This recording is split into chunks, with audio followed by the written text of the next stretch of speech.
मैं लक्ष्मी यादव विज्ञान विषय के साथ आज हम लोग साइंस की सीरीज में क्लास 8 का चैप्टर 4 स्टार्ट कर रहे हैं। चैप्टर 3 कंप्लीट हो गया था चैप्टर 4 जो है उसका नाम है खनिज एवं धातु। क्या नाम है? खनिज एवं धातु। खनिज क्या है और धातु क्या है इसके बारे में हम लोग आइए जानते हैं। पहले हम लोग जानेंगे धातु के बारे में। तो धातु की खोज बहुत पहले ठीक है, सबसे पहले खोजी गई धातु जो है बहुत पहले इसकी खोज कर ली गई थी। सबसे पहले जिस धातु की खोज हुई थी वो कौन सा था? तांबा था। क्या था? तांबा। और तांबा का जब खोज हुआ तो उस युग को एक नया नाम ही दे दिया गया तांबे के नाम से, जिसे कहा जाता है ताम्र युग। क्या कहा जाता है? ताम्र युग। संकेत इसका क्या होता है? Cu। संकेत क्या होता है? Cu।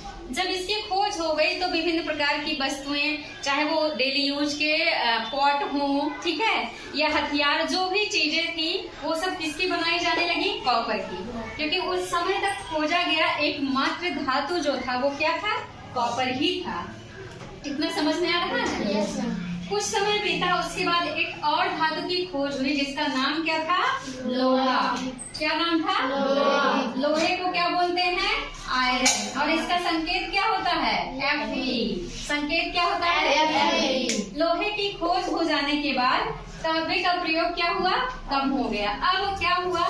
लोहे की खोज हो जाने के बाद बहुत बड़ी क्रांति हुई। मतलब जितनी भी यूज की चीजें थी, चाहे वो हथियार हो, चाहे आपके डेली यूज के बर्तन हो, जो भी चीजें थी सब किसकी बनाई जाने लगी? लोहे की। ठीक है, ये क्या था? धातु। ये दोनों धातु बहुत पहले एंशिएंट टाइम में ही क्या हुआ था? खोजा गया था। ठीक है, इसके बाद अब हम लोग ये देखेंगे कि धातु किस किस अवस्था में पाई जाती हैं। तो कुछ धातुएं ऐसी होती हैं जो मुक्त अवस्था में पाई जाती हैं, कुछ धातुएं ऐसी होती हैं जो संयुक्त अवस्था में पाई जाती हैं। जो धातुएं मुक्त अवस्था में पाई जाती हैं उन्हें कहते हैं फ्री फॉर्म मेटल। ऐसे धातु जो मुक्त अवस्था में पाई जाती हैं उनका नाम है गोल्ड और प्लेटिनम। गोल्ड का संकेत क्या है? Au। गोल्ड का संकेत क्या है? Au। और प्लेटिनम को Pt से डिनोट करते हैं। इसका संकेत क्या है? Pt। कितना समझ में आया? अब है अगला जो है वो है कंपाउंड फॉर्म, मतलब संयुक्त अवस्था में पाई जाने वाली धातुएं। संयुक्त अवस्था में पाई जाने वाली धातुएं जो है वो कई अधातुओं से जुड़ी होती हैं। धातुएं किससे जुड़ी होती हैं?